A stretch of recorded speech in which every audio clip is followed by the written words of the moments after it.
You're gonna take it off? Yeah. Okay. Okay.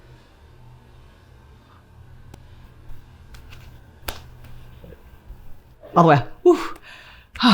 Okay. Hi.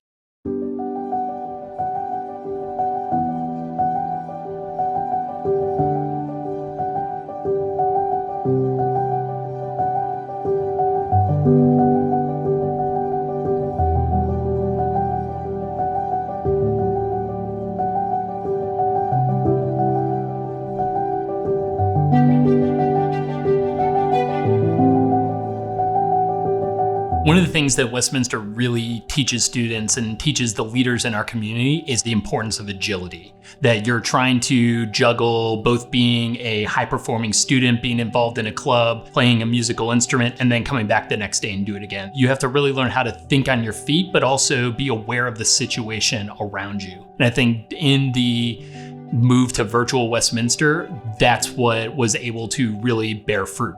They sent out the email, it's like, okay, we're cleaning the campus, everything's gonna be so sanitary. And I'm thinking to myself, well, okay, it's sanitary, COVID's not gonna come over here. And then it did. In the 3 days between spring break and when we transitioned to virtual, I felt like it was a sprint. Everyone was anxious, everyone was hand sanitizing, washing their hands 100 more times than I've ever seen. And I can't lie, but it was very scary. We're in class and we all of a sudden got this email that was like, we're gonna do a Zoom trial run. We're not gonna have school on Thursday, and then Friday was gonna be our first kind of practice run through Zoom. We were just gonna have all of our classes and just get accustomed to it in case we ever needed it. Obviously, none of us had ever experienced something like this. We were told, okay, this might happen. We may be teaching at home. And so we're gonna do a trial run. We're gonna use this Zoom platform. We were supposed to only transition to a 2-day thing and then be back in school just to kind of test it out. And then that weekend, we got an email saying that we'll be out for the next 2 weeks. And then just kept extending, and extending. The first couple of weeks, it was like, okay, well, at least we'll have the end of the school year. And then when it got to be that we're no longer gonna have school, I think that was really tough because we all just wanted to like see each other again and we didn't get a final goodbye. I visibly and emotionally felt heartbreak across my entire class.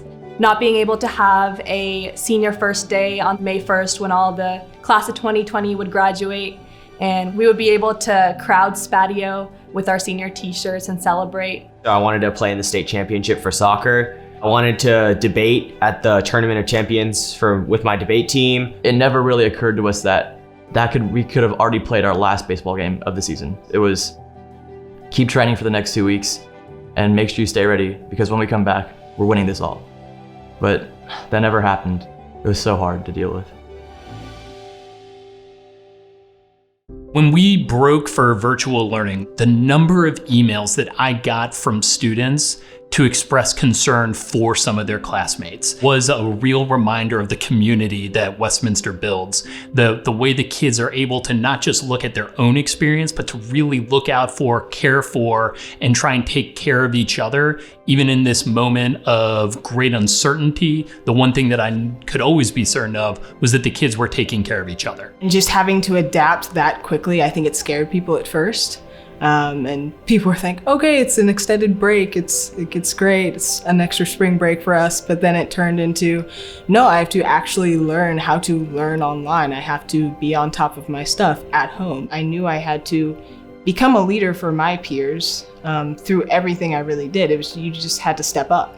And Westminster's taught me how to do that since I came here in pre-first, whether I knew it or not. And it all came alive in virtual learning. Even though Westminster was online, our group chat was constantly texting each other and checking up on everyone. I heard from people that even during school I wouldn't hear from. So it was really nice to have that community still even online.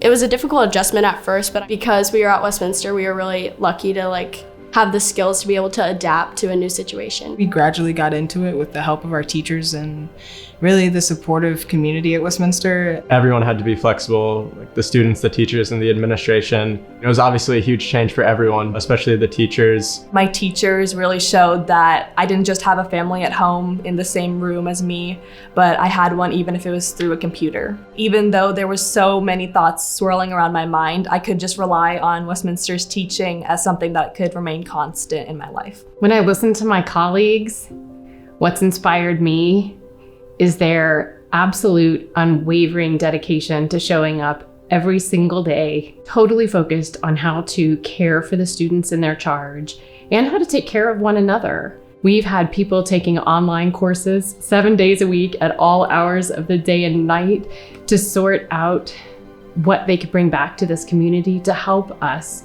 in this time of incredible challenge. In a moment of uncertainty, there was no divide between ages or positions. We were just all Westminster. We were all parts of Westminster, and we were all trying to be the best Westminster. The student body was already stressed because of coronavirus. Everyone was kind of on a tipping point, and then George Floyd was killed.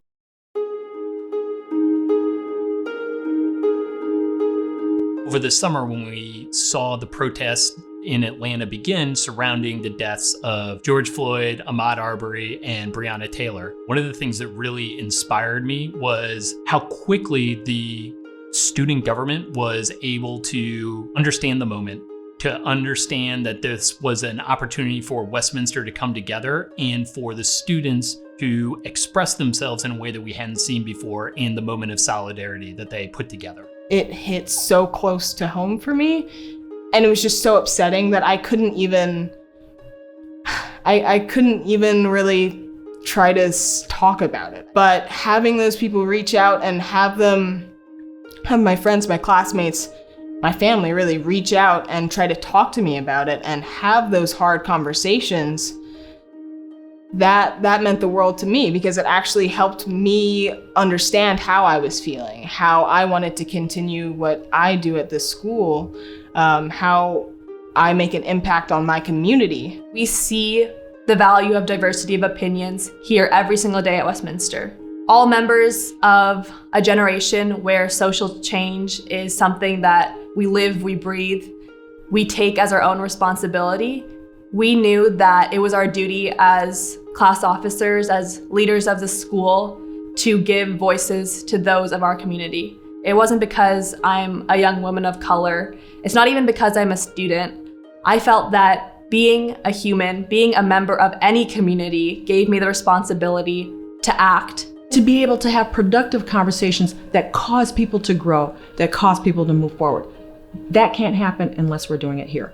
So I'm really thankful that the administration has said, listen, we have to align our curriculums. We have to do some curricular work in order to bring these issues to light, in order to help each other grow, no matter what our backgrounds are. And it's not going to take a month. It's not going to take a semester. It's not going to take a year. I have seen the student body. I have seen what they're capable of.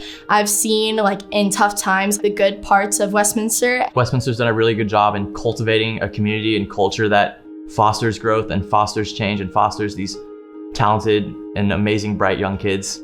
And I'm so proud of my class. I'm so proud of all my friends.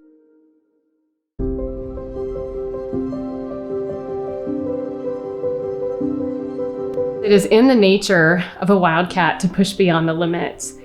But what I have really recognized in this time is that we're doing it because of our community. We're doing it because we are as one and as a whole. And I think that this time of challenge and difficulty has even further revealed our incredible connectedness. Any school can teach you how to think, can have you read books, listen to lectures, regurgitate information. Westminster is unique in that it makes their students feel. And being able to feel is what really got me through this past spring, this summer, and feel empowered to make it through senior year, whatever that looks like. Feeling for my classmates, being empathetic, and being compassionate is not something that's only taught in club meetings or on the court, it's taught at every single point of Westminster. In the classroom, in the conversations in the hallways, you're taught how to feel and not feel for yourself, but feel for everyone. My hope is that our students take this out into the world. That is why we're here. Love, challenge, lead, change, and it's not just for Westminster. I think in 5 to 10 years, what you will see Westminster students changing the world based on the way that they are civically engaged, based on the way that they are going to treat everybody and that they meet every day, whether that's professionally or personally. And ultimately, it's the high standard that they have learned to hold for themselves and the way that that's going to ripple out to everyone that is lucky enough to interact with them. I have a feeling at Westminster that no matter what I'm going into, whatever I'm trying, that I'm going to be safe and that I'm going to be heard. That ambition that I have gotten from Westminster is going to help me to become the best that I can be and to try to solve the problems that I see. Love, challenge, lead, change. Westminster truly strives to do those things. Everyone knows they're loved here. We're not settling for less. They're always trying to do more, make more change, be the positive impact in the world. Everyone here is a leader in their own way. We're not really staying complacent. We're always trying to push the envelope. Westminster definitely taught me the privilege I have. They taught me that, yes, you are in this position, and yes, we are teaching you how to do great things, but you can go out on your own and you can make change in the world. Make sure that you're doing great things for other people as well, and make sure that you're using the skills that we've given you to help the world as a whole.